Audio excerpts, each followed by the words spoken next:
जय हिंद साथियों, मैं Premanand unique classes with Sonu channel में आपका हार्दिक स्वागत करता हूं।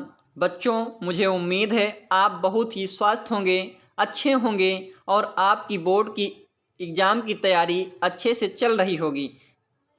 आज हम आपके एग्ज़ाम को देखते हुए हम 50 प्रश्नों की ऐसी श्रृंखला लेके आए हैं जो आपको बहुत ही बेहतर अंकों की प्राप्ति करने के लिए सहायता करेगी।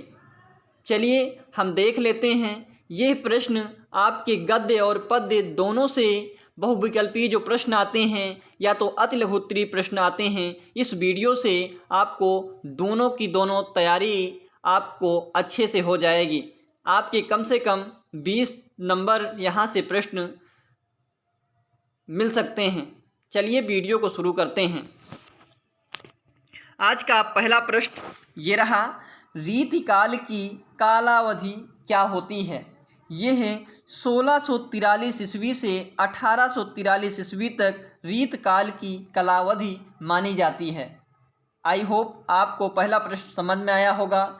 नेक्स्ट प्रश्न है, आधुनिक काल की समय अवधि क्या है? यह समय अवधि 1843 से अब तक आधुनिक काल की समय अवधि मानी जाती है। नेक्स्ट है, रीतिकाल को किस नाम से जाना जाता है? तो इसे अलंकृत काल तथा श्रृंगार काल के नाम से जाना जाता है। नेक्स्ट है, भारतेंदु युग किस काल के अंतर्गत आता है? यह आधुनिक काल के अंतर्गत आता है। पांचवा प्रश्न है, रीति मुक्त काव्य धारा के दो कवियों के नाम बताइए।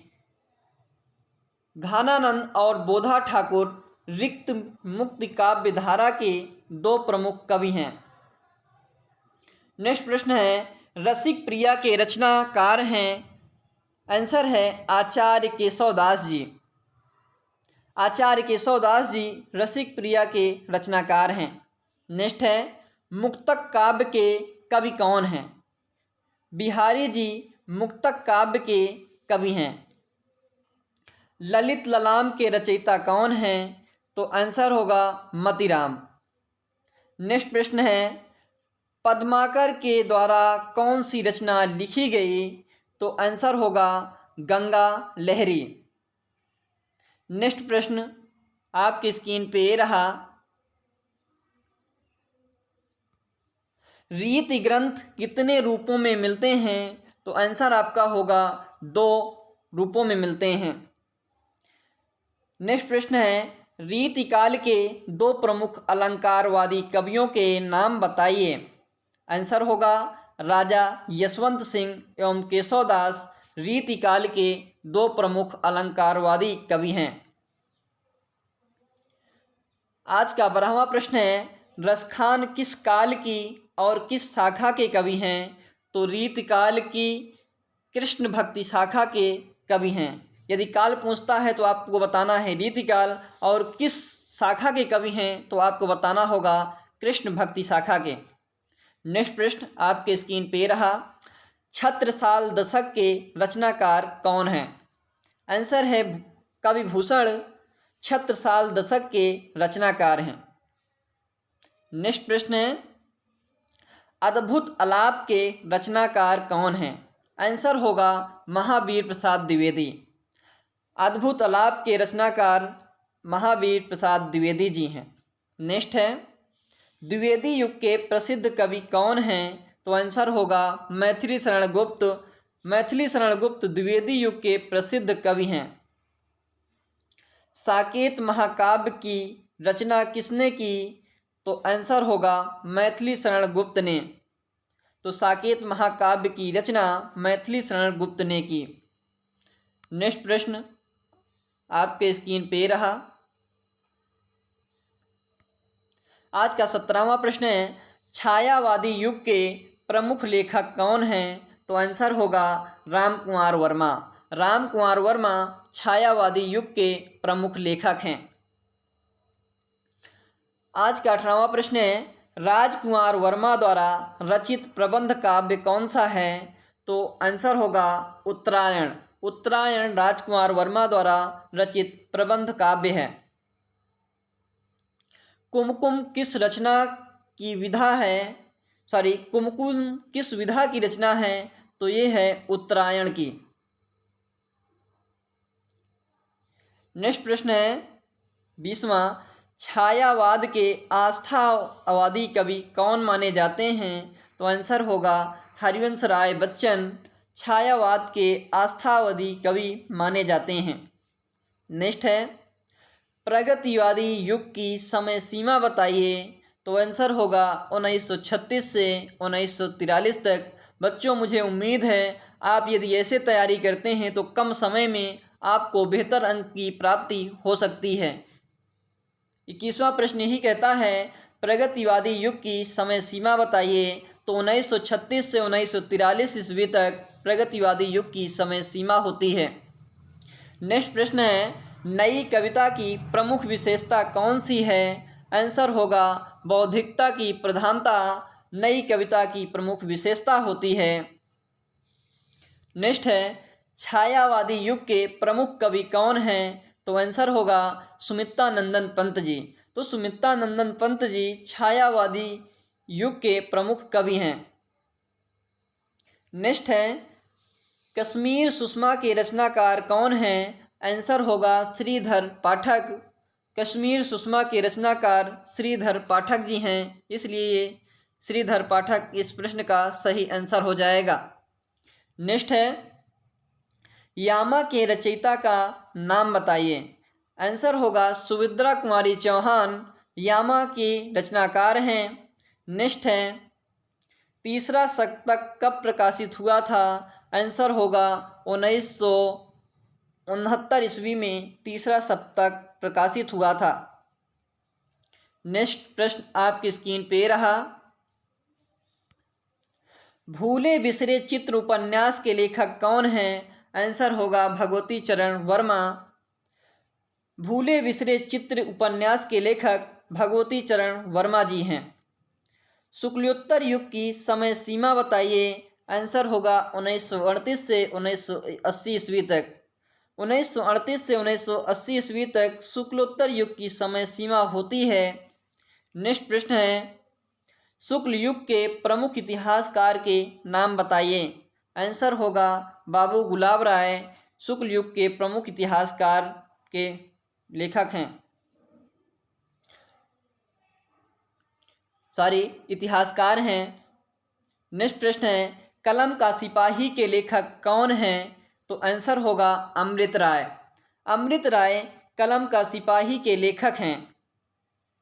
नेक्स्ट प्रश्न है ध्रुव स्वामिनी के नाटक के लेखक कौन हैं? तो आंसर होगा जयशंकर प्रसाद। जयशंकर प्रसाद ध्रुव स्वामिनी के नाटक के लेखक हैं।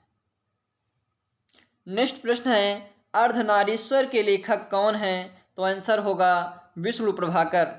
विष्णु प्रभाकर अर्धनारीश्वर के लेखक हैं।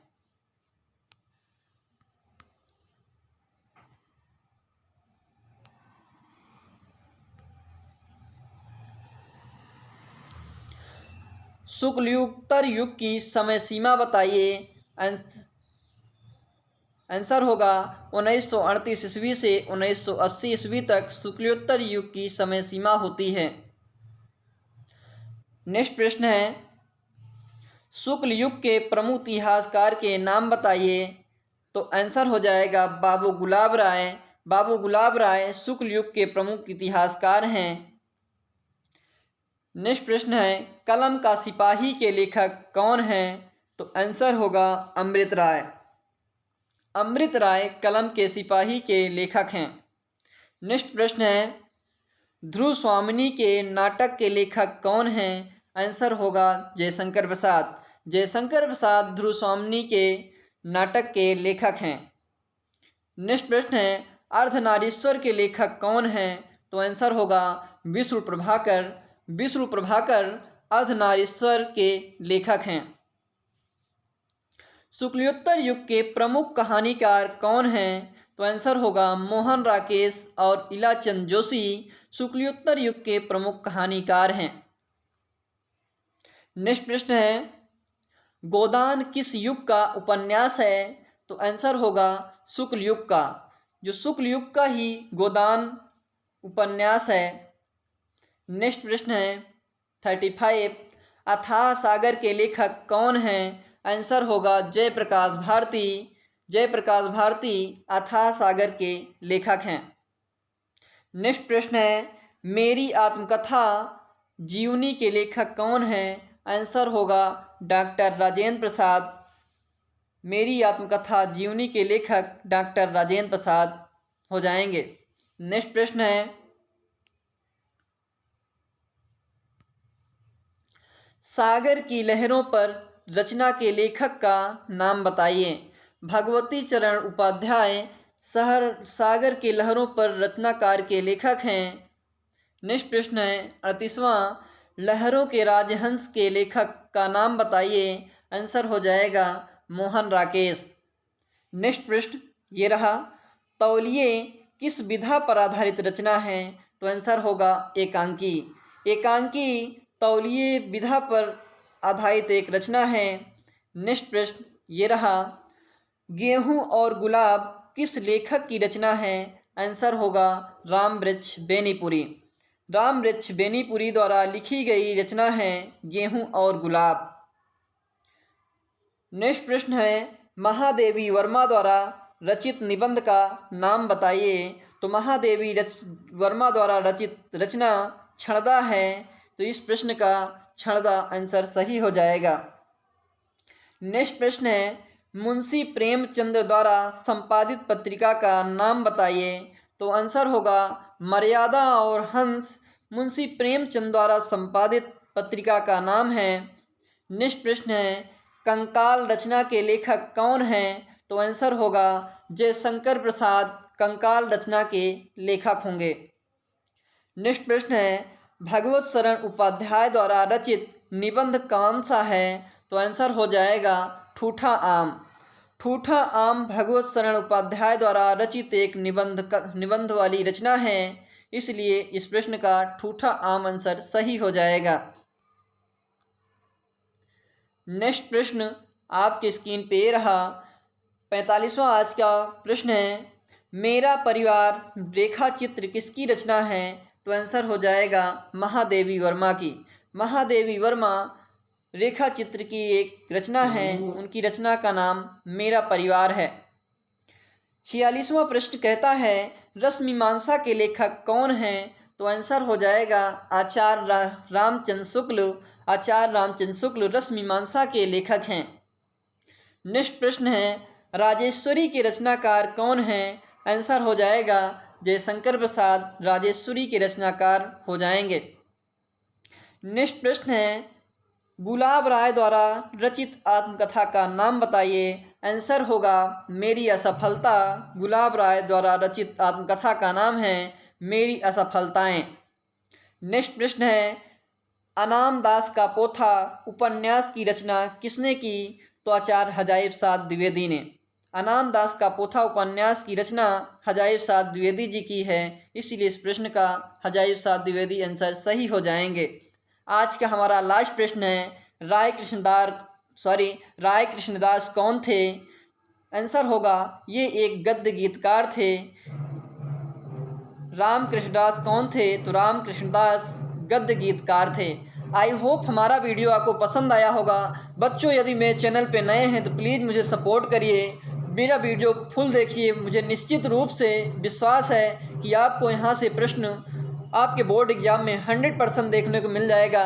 यदि मेरे चैनल पे नए हैं तो प्लीज़ मुझे सपोर्ट करिए और मेरे चैनल को सब्सक्राइब करें, बेल आइकन को ज़रूर प्रेस करें ताकि कोई भी वीडियो डालें उसका नोटिफिकेशन आप तक ज़रूर पहुँचे। जय हिंद, जय भारत।